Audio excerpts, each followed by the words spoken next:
I've heard you say it several times. You said, there are a couple things I know resonate deeply with my audience, so I talk about them in different ways Yeah. all the time.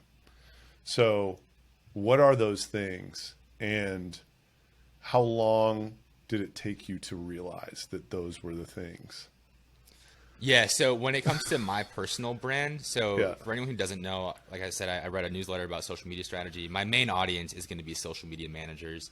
Yeah. And I mean, it's fairly easy for me to understand what those points are because I am a social media Right. manager. So So it's happening there to wasn't you. much Yeah. of a learning curve there. Right.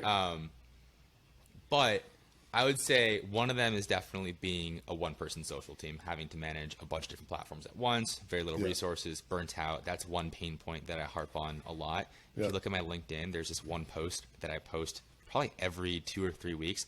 Every single time, it absolutely crushes. Right. It's the whole idea of a social media manager isn't a graphic designer. They're not a video editor. They're not Right. a TikTok creator. So hire Right. accordingly. Right. One thing that I realized, and this is true regardless of profession, so just think about this in terms of whatever target audience you're creating for. People love to be put in a position where they can vent without taking responsibility for it.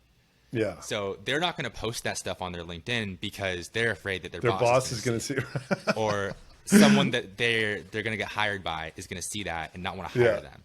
Yeah, So yeah, if you yeah. can post it without the downside and they can like it or share it, Right. they still get to take part in that venting without having to take responsibility for it.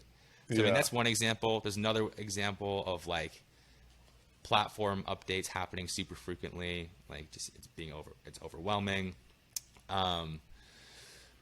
But yeah, generally anything harping on being overworked, kind of work-life balance stuff, being burnt out, Yeah. people not understanding social media managers, which are all very valid things. Right. But it is kind of funny how like you spot those patterns of Yeah. what does well. And at the end of the day, like you're trying to grow an audience, I'm trying to grow an audience. So like we'd be stupid not to lean into those things Totally. in ways that make sense. But Yeah. yeah, it is pretty funny.